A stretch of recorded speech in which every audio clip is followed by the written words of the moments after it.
Welcome to the Stray Pointers podcast, where seemingly ordinary people join us for extraordinary discussions.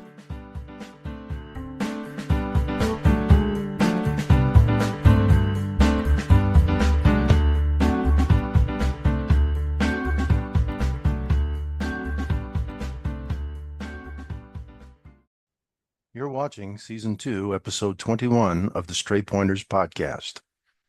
This episode was recorded on December 31st, 2024. I'm your host, Jim Lullis.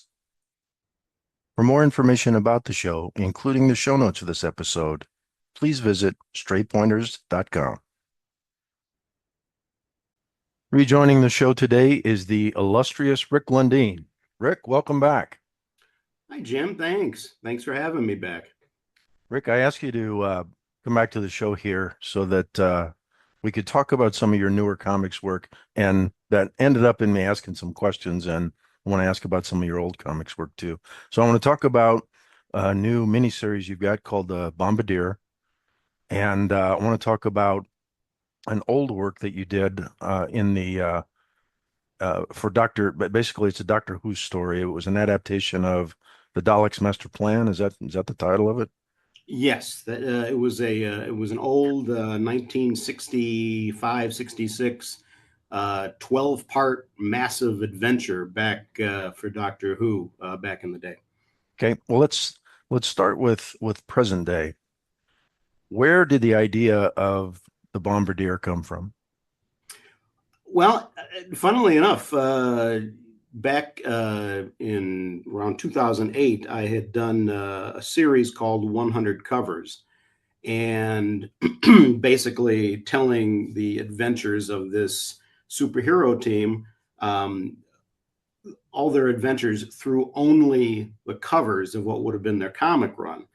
And around I think in the 70s or 80s of the 100 covers, I concocted this story where this old-time hero that hadn't been seen for decades, he was called the Blue Bomber back then, and there was so I had an 8-part story covering him coming back to face this old foe of his, Emperor Zoe, who was a particularly nasty character.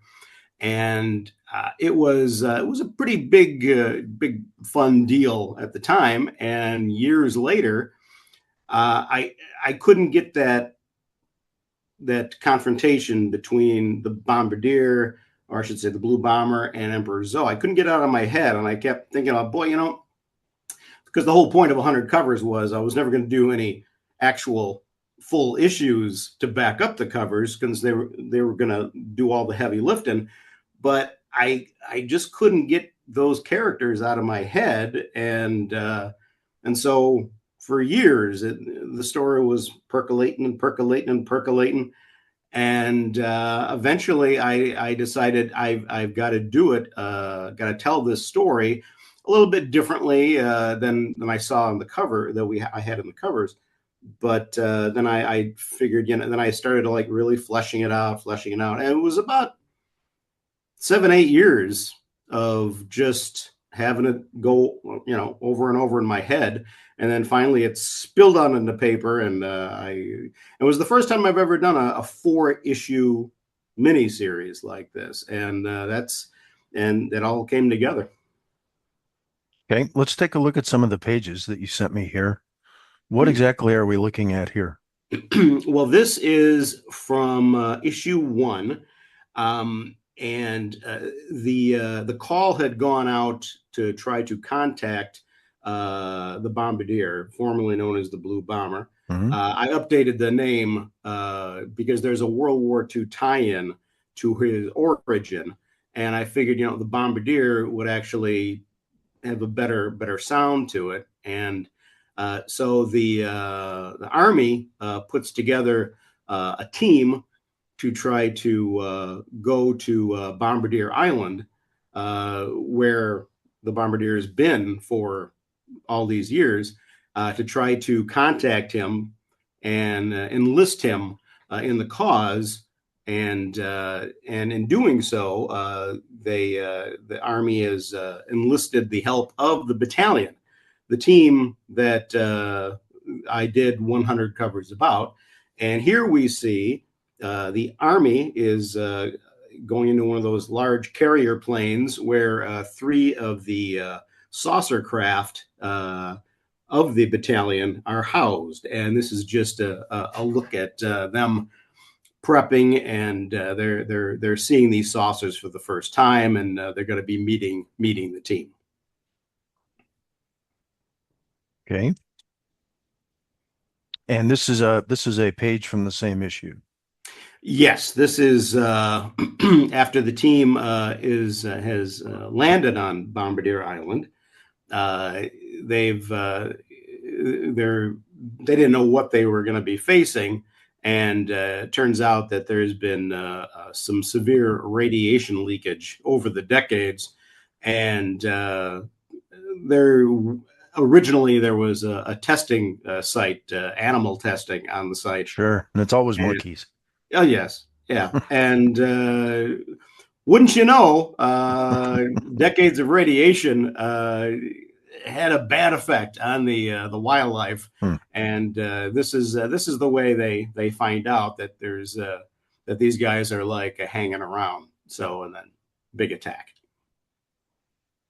Okay. This is the cover to issue 2. Can you tell me what's going on here?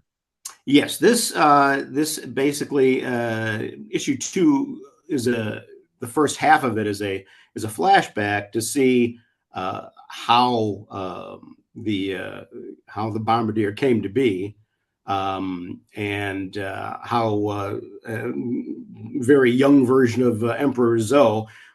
This was there was a confrontation between the two of them in the bomber that was over Nagasaki on that fateful day, and they Emperor Zoe at the time was a much younger agent of the Empire, and he was going to try and sabotage the flight. But our young man here, he thwarts the sabotage, and they end up free falling along with the bomb over Nagasaki, with somewhat dire consequences for the both of them.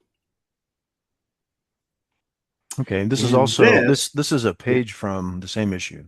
yes, this is this is just a look at the Bombardier himself, as members of the battalion have been in contact with him, and basically waking him up from a decades long sleep, and in doing so, he has an excess of power that's built up, which triggers emergency sirens in his home base, and he's going to have to release some of that energy, and we've got the red emergency lighting on, as the whole thing reaches crisis point. Okay. And this is just a snippet from issue 3, where we get a good look at present day Emperor Zoe, and he's simply going to be having a chat with a prisoner he has. I wanted to add this so we could get a good look at who the main antagonist is of the series. Okay. And this is issue 3, whereas issue 2 is we see some of the backstory of how the Bombardier came to be. Issue 3 is some backstory on how Emperor Zoe went from an operative back in World War II to being a rather powerful figure in the underworld over the decades, and just an overview of how he got to that point. Okay, now tell me what roles you played in the development of the paper version of this comic, were you you did it all, the uh, lettering, the digital inking, the drawing, Oh coloring, yeah, everything? yeah. I did. I did. Yeah, uh, start to finish. I did. I did everything. Is that common for independent comics developers, creators nowadays? It really, it really depends on the person. Some people, it depends on how they've been brought up with, with art in general. Myself, being primarily over the years a storyboard artist for advertising for commercials, um, I always wanted to do everything by myself. I mean, if you're a lot of in the comics world, the pencilers are sometimes quite often at the mercy of how good their inkers are.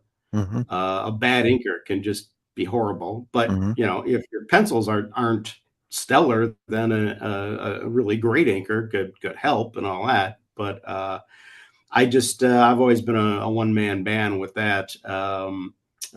So yeah, I feel a lot better taking care of all the different jobs myself.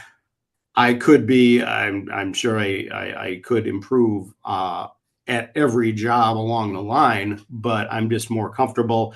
Uh, and it's really a matter of I also can't afford to pay a whole staff to come in and do all these other jobs, and I'd be too. I'd probably be I'd be micromanaging along the way anyway. So Hmm. probably for the best that I just do it all myself. And there's no deadline, so I could take as long as I want to make it work for me. How long did this take you to put together? Um, hmm. I would say I'd say a couple months for each issue. Doing it on the side if I had regular work to do or something like that. Um, but when there's like nothing else going on, I probably take care of an issue in a month. Okay. So what goes into the printing and selling and distribution of a paper comic? That's really changed quite a bit over the years. When I started doing it back in 1995, um, 1995 through 2004, whenever I had a comic I wanted to get out there to the world, I would hop onto I'd go through Diamond Distributors, which is the big comic distributor, or they used to be. They're not so much anymore. But Hmm. and I would and there was a process there where you have to back then anyway. You had to show them that you had a professional looking book uh, ready to go out and completed, so they're not wasting their time. And then there'd be a timetable, like say I would if I sent all my materials in, because there is a catalog that comes out for the solicitation for the retailers. So I would say, and as an example, I would send all my stuff uh, in January, Hmm. and that was to make the deadline to go into the previews catalog that would come out in March, and then the retailers would say how many copies they wanted of it, and then ideally, if everything else goes to plan, it would be printed up and hit the stands in May. So there's like a 4 month gap, and in between. And I also had a Brenner Printing down in Texas. They were usually my go-to guys. I believe they're still in business, and I'd have everything ready to go. I just had to get the numbers from Diamond, how many they wanted, and then I'd say, okay, print up X amount.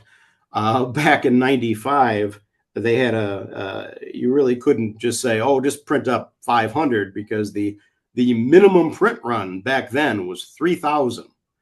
Okay. So And uh, how much would that set you back to do 3,000 copies of a 31 page comic, 32 page comic in 90 it 95? was well, it wasn't that bad because you knew you had money coming in from the orders from Diamond.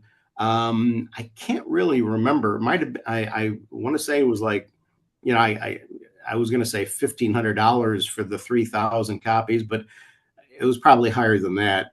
Uh, it being the minimum, and of course, my orders didn't go anywhere near 3,000 at the time, Mm-hmm. and because that's right, in '95, I had the distinction. There wasn't a ton of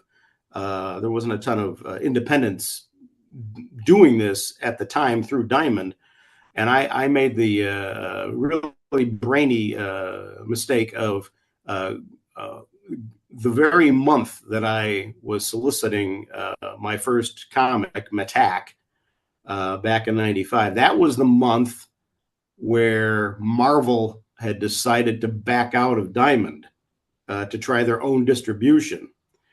Well, and I just threw everything into the shredder. Everything got messed up. My comic got put in the wrong section of the catalog with like toys or something like that, and they were good enough to like resolicit my book the month after in the proper section. But that was a whole process, and I also I had to spend. I wanted to get an ad. I wanted to buy an ad in the previews catalog Mm-hmm. because that always helps. And I want to say that was like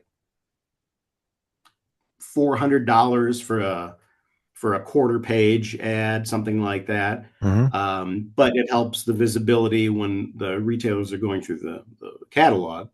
And so this more or less was my process until 2004 when they doubled the ad rates, and that just took it out of my price range. And so I think with Monkey and the Moon Patrol was my last book through Diamond Mm-hmm. in 2004. And then beyond that, it's like things were shifting over to digital.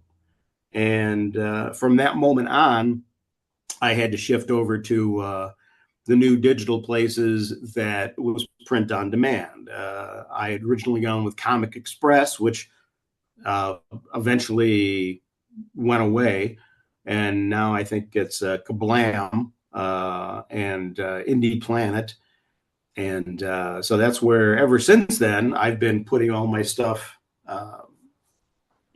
on Indie Planet via Kablam and selling digitally, and then you know it's now become you've got to try to tout it on social media as much as you can, spread word as much as you can, Mm-hmm.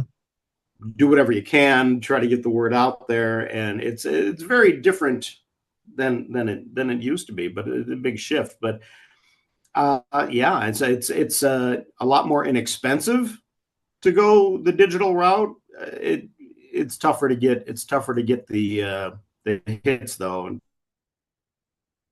tougher to get sales because there's just a lot of competition as well. There are hundreds of thousands of books out there, all vying for attention. So you just have to keep plugging away.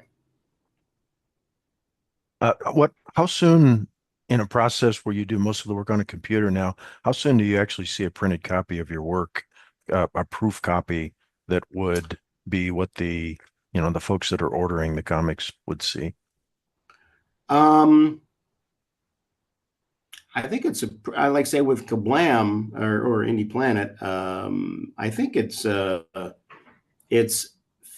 fairly quick. I think usually once the comics are up on sale on Indie Planet, I think once you order it, I think you get it like within a week or something like that, or 2 weeks tops. So, It's just a matter. I think the only real gap is they've got so many comics they're putting up on Indie Planet that when I say okay, because I had to order a copy myself to mhm. to see how it looks. And if there's no mistakes, I go, okay, please put it up on Indie Planet. That could be 3 or 4 months before they actually get it up on Indie Planet. But once it's on there and once it's up for sale, then customers can get it fairly quickly, I think. Okay. Let's talk about the other book that I mentioned, which is really a rather large book. I think it was 168 pages. This is your Yeah. adaptation of the Doctor Who Daleks Master Plan as a graphic novel. You tell us a little bit about how that came to be. It was 2011, and the in 2013 it was going to be the 50th anniversary of Doctor Who, and I'm a huge Doctor Who fan, have been since 1980, and I got the notion, and there's been a lot of missing episodes from the 1960s, from the first Doctor William Hartnell, second Doctor Patrick Troughton, missing a Hmm. lot of episodes. And one of the, I always felt was one of the greatest epic stories they ever had was the Dalek Master Plan. And it was just, oh, it was just a huge, 12-part story. They've never really had an epic quite that large before or since. And I always love the characters. There's these larger than life characters like Mavic Chen, the guardian of the solar system. I mean, it was just fantastic. And so I said, well, and I don't know why or what came over me, but I decided, oh, you know what? I'm going to adapt the entire 12-part story into a graphic novel. And so there was a website that actually had they transcribed all the scripts from the missing episodes. And so I printed out all the scripts and I went through and I edited out like this scene or that scene, anything that was just basic padding, because there was a fair amount of padding in each episode, it being 12 parts and all that. And then I just set about doing it, and one chapter at a time, and it took about 18 months total to get it done. And but what was Christian?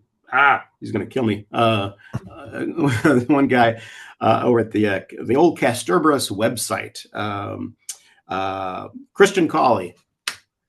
He was a very good guy. He offered to put each of the chapters up on their website, Hmm. one a week leading up to the big 50th anniversary as part of Hmm. the celebration. And the problem was that we wanted to print them up, but it being BBC copyrighted, we really couldn't do that. But then I figured, oh well, let's have all proceeds, all profits, just go to charity, the Children in Need charity that they have each year, and that gave us our in, and the different online chapters were very popular, and we had I don't know, a couple hundred copies printed up over in the UK, and sold a bunch, made about £1,800 for Children in Need. And if anyone actually has printed copies now, they're fairly rare since there weren't that many printed up. Hmm. But so that was all, well and good. And when doing the story itself, I didn't. Anyone who has seen it knows that I didn't commit to doing strict likenesses for any of the characters, William Hartnell, etc., Hmm. because I was just basically drawing the characters themselves and not the actors. And because there was a lot of budgetary constraints back then, they really couldn't do too much. They they did a wonderful job with what they had money Hmm. wise on the sets. But like for instance, there was an entire alien council, the Alliance, teaming up with the Daleks, Hmm. and they were, each one was a different species, and me drawing them, I was able to have a lot more fun, making them look far more alien. There was one guy that had, like, it was just like a globby, stretchy guy with like black bumps all over him, and very, very, one guy was like in some kind of a container or whatever, a liquid container. So I had so much fun, uh, being able to make these characters that much more alien, something that the budget would never allow for at the time, Hmm. and also, and maybe my favorite character in the entire series, Mavic Chen. Uh, uh, the actor Kevin Stoney portrayed him in the story, and he has just this very operatic, bold take on the character, and so when drawing Mavic Chen, I wanted to make him, larger than life, a bigger guy with a barrel chest, and just just match. I wanted the visual to really match the voice Hmm. of the character, and that was just so enjoyable. It was so much fun, and even today, I still have people contacting me, asking if they could get a copy of the PDF of the Okay. uh, of the whole graphic novel, Hmm. and so yeah, so it was a whole big thing for the 50th anniversary. Now, did you get any? Did the folks that own the Doctor Who properties, did they contact you about this at all? No, I have never heard a word from them. I mean, I reached out to Doctor Who Monthly, the monthly magazine for Doctor Who, Hmm. just ahead of time, telling them I was doing this. I reached out twice, Hmm. never heard back. I don't know if they were kind of like, "Oh no, we're not touching this because it's it's copyrighted." Hmm. I don't know. Although, ironically, just a month or two ago, in their letters page of one of the latest issues, someone wrote in on the letters page, put up a visual of the actual cover Hmm. of the graphic novel, and said, "Oh," and it was really touting its virtues and all that. And I'm kind of like, "Oh, well, okay, well, 11 years too late, but that's nice that they got What's some attention." And what's time to Doctor Who folks, though? well, that's true. That's true. And the speed at which time passes these days, Sure, it's and sure. well, even Children in Need, the charity, we had contacted them to say we were doing this, Hmm. and you'd think it'd be all good, and they wanted no part of any advertising for it or whatever, because again, copyright. So instead, they ended up with about 1,800 pounds, for their charity. So that was. But yeah, no, I never heard anything. In fact, upon prompting from another friend of mine in the UK, I had contacted Russell T Davies, like assistant or whatever, and sent him the PDF. Hmm. Um, and I never heard back. I don't know if Russell ever saw it, read it, whatever. I thought there'd be a good chance he might read it, only because he's been an advocate of the comics in the past. So don't know. Okay. It's a mystery. So, Rick, how does one support your work nowadays? Well, I do have a Ko-fi page, and I don't know if I gave you the link for that to put in, but I can. But on the Ko-fi page, I'm I've got numerous things. I put something up. Oh, there you go. I put something up every Wednesday since that's comic day. Mm-hmm. And I just put up something new and different every week, whether it's, one of the latest pieces of art I came up with, or if it's an old uh, in the gallery, there are different sections. One's for 100 covers, where I Mm-hmm. put up a different, like once a month, I put up different covers and give a little behind the scenes commentary on what went into it. Or I might have stages of a comic page where I show every stage of a certain page, from thumbnail to pencil to ink, the tone to color to dialogue, et cetera, et cetera. And some people find that interesting. Or I just do something from one of the 100 different stick figure designs I did, different scenes. And I'm also now taking commissions if anyone's interested in that. And so I try to put something new and interesting up there every Wednesday, and I've been doing that for at least the better part of a year. And and very soon, probably by mid-year, I'm gonna switch it to a subscription model where everything will be for $5 a month. You'll be able to get all the content plus the one character that I do, the Swede, who's an assassin who prefers to use his hands Mm-hmm. and gets creative with the killing. I'm going to be doing presenting an all new exclusive chapter of his exploits each month on the Ko-Fi page after I go to the subscription model. And all in all, I think the sheer tonnage of stuff that I put on there, I think for $5 a month, that shouldn't be too bad. Shouldn't be too big of an ask. I don't do the Kickstarter thing. I figured something a little bit simpler, and there'll be extra bonuses and all that stuff for anyone who does subscribe. So that's basically it.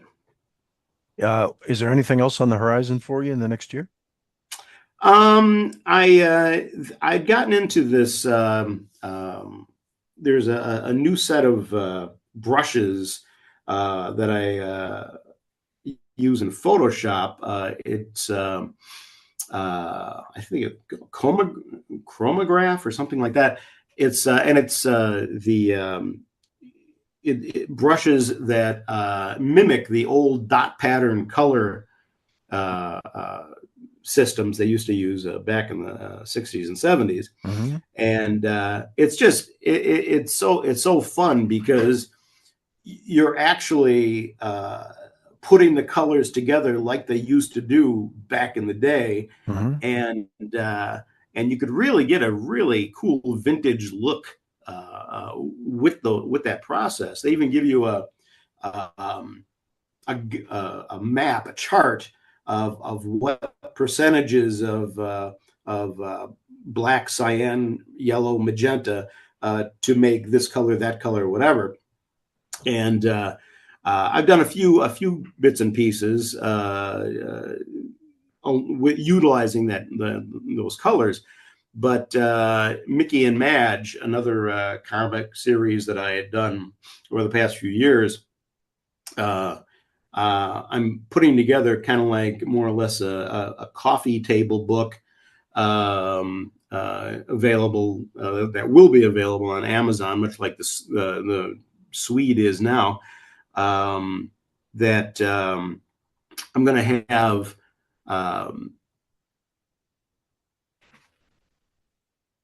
basically scenes, just one-shot scenes of the different adventures of Mickey and Madge from all the different eras, planets, et cetera, since it's time, space, and magic. Mm-hmm. And I'm utilizing the dot pattern colors. So it's going to give it a bit of a vintage look. And so I'm putting that together, and that's one thing that I hope to have that come out sometime in 25.